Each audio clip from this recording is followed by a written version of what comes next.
আসসালামু আলাইকুম। আজকে আবার একটা কচুরলতির রেসিপি নিয়ে এসেছি। আপনারা হয়তো বলবেন, এই মেয়েটা কেন এত কচুরলতি খায়?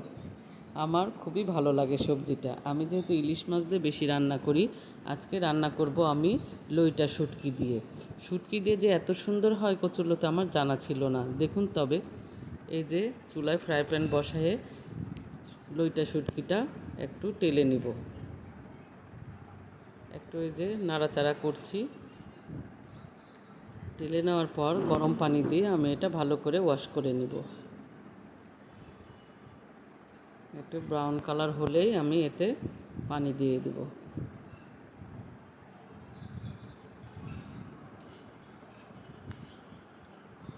এই যে পানি দিয়ে দিলাম, ওটা আমি ওয়াশ করে রেখে দিয়েছি কচুরলতিটা। এবার আমি ভাপ দিয়ে নিব। এই যে আর একটা ফ্রাই প্যানে সরিষার তেল দিয়ে এতে আমি 3টা শুকনো মরিচ দিলাম, সামান্য একটু জিরে দিলাম। এবার নাড়াচাড়া করব।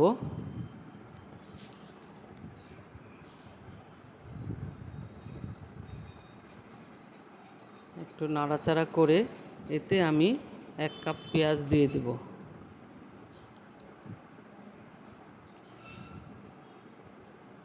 এই যে 1 কাপ মতো পেঁয়াজ দিলাম, কয়েকটা কাঁচামরিচ দিলাম, 1 মুঠো রসুন কুচিও দিব আমি।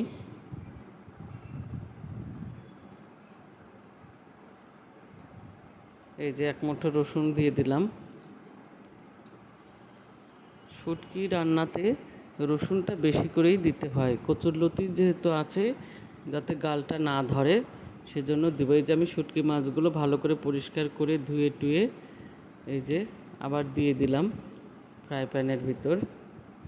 ভালোভাবে এটাকে একটু ভেজে নিব তেলের ভিতরে।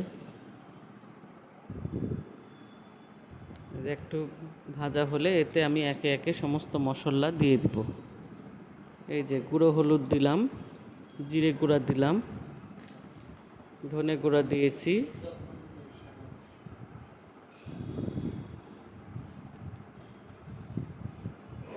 এই যে লাল শুকনো গুঁড়ো লঙ্কা দিয়েছি, 1 চামচ আদা বাটা, 1 চামচ রসুন বাটাও দিয়েছি আমি এর ভিতর। পরিমাণ মতো লবণ দিয়ে এই যে আমি সামান্য একটু পানি দিয়ে নাড়াচাড়া করব, মশলাটাকে ভালো করে কষিয়ে নিব। মশলাটা যখন কষে যাবে ভালোভাবে, তখন ওপরে তেল উঠে আসবে, তখন আমি কচুরলতিটা এর ভিতর দিয়ে দেব।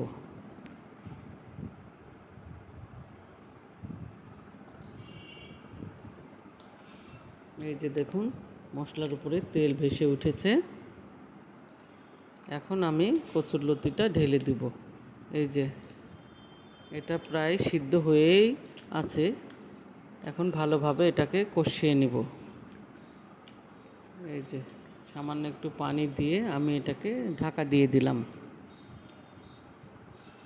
এই যে সামান্য একটু গামাখা ঝোল আছে, এটাও আমি শুকিয়ে নিব।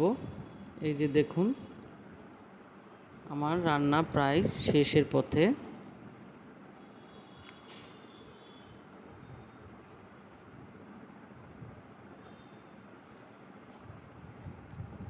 এই যে কত সুন্দর হয়েছে দেখুন, পরিবেশন করলাম। এটা গরম ভাতের সাথে এতই দারুণ সুস্বাদু লাগেছে, যা ভাষায় প্রকাশ করা যাবে না, এতটাই সুস্বাদু, দুর্দান্ত স্বাদের। আপনারাও এটা করে খাবেন, খুব মজাদার। শুটকি দিয়ে কচুরলতি যে এতটা সুন্দর হয় আমার জানা ছিল না। সত্যি রেসিপিটা ট্রাই করে দেখবেন, ভালো লাগলে লাইক কমেন্ট শেয়ার করবেন। ধন্যবাদ।